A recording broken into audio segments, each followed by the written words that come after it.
All right. The developments are coming in. What we know so far is that the speech is not going to take place, as Donald Trump had mentioned. I'll now cut across to my colleague Susan. Susan, this is exactly what you mentioned. There were conflicting reports, and now we know that Donald Trump will not be delivering his speech. Give us more. Yeah, so we are hearing from the White House press pool that they have said that they have been ushered into the motorcade to follow the president. They have not seen the president themselves, the press pool that follows the president, but we are now confirming that the president will not be delivering this speech. But just regarding the security situation, an event that had to be extremely secure, we're now learning that there was heavy police presence outside the Washington Hilton, this venue where this event was taking place, but there was no security screening required to enter the hotel itself. There was just one layer of security to enter the actual ballroom. There was no security entering the hotel itself, which raises a lot of questions. Unfortunately, I have to mention that it's been about 70 days that the Secret Service has not been funded because of the partial government shutdown and the infighting between the Democrats and the Republicans. But just about the security situation, and not only can you get into that hotel comfortably, possibly with just an invitation, there were numerous pre-parties hosted on various floors of that hotel as well, not to mention a red carpet. However, again, if you wanted to enter the ballroom where the dinner was being held and the president was, then all attendees had to go through a metal detector. They had to have their bags checked, and the TSA agents were among those who were involved in that security check. But the issue of security regarding this event that was highly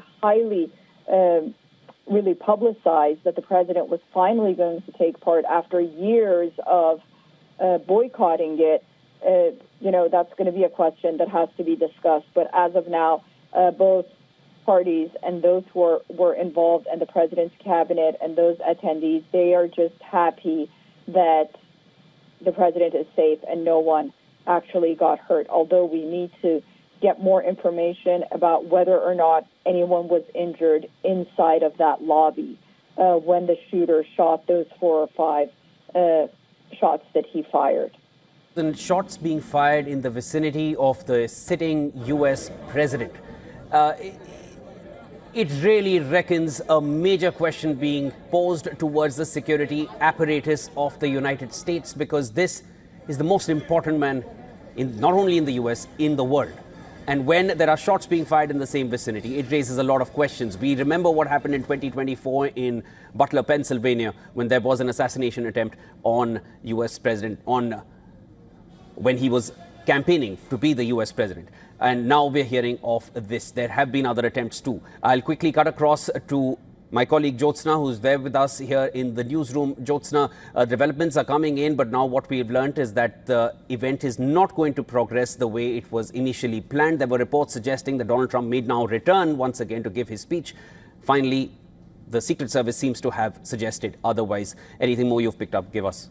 Right, and as you mentioned, it's not going to take place. This is U.S. President Donald Trump, who had, of course, on Truth Social, he himself announced that, I'm just going to quote what he said on Truth Social. Law enforcement has requested that we leave the premises consistent with protocol, which we will do immediately. I will be giving a press conference in 30 minutes from the White House press briefing room. So we know that, of course, Donald Trump will be addressing regarding this whole incident that is taking place, something that is absolutely unprecedented, we would call, as we have seen, as you mentioned, an assassination attempt has taken place right before he was campaigning to become president, and this has happened. I'll just continue with the statement that President has put on this Truth Social. He said the First Lady plus the Vice President and all cabinet members are in perfect condition. We will be speaking to you in half an hour. So we know that we will be watching Trump address the media very soon.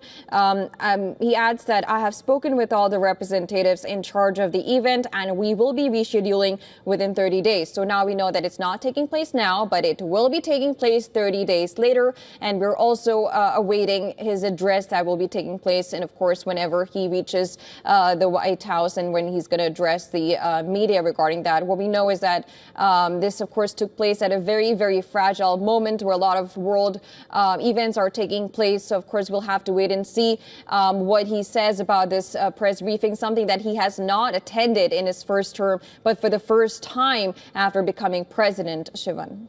Now stay with us. Let me quickly bring our viewers up to speed with the visuals we have as more visuals trickle in on what really happened before we cut across back to our colleague from New York. Now, this is the moment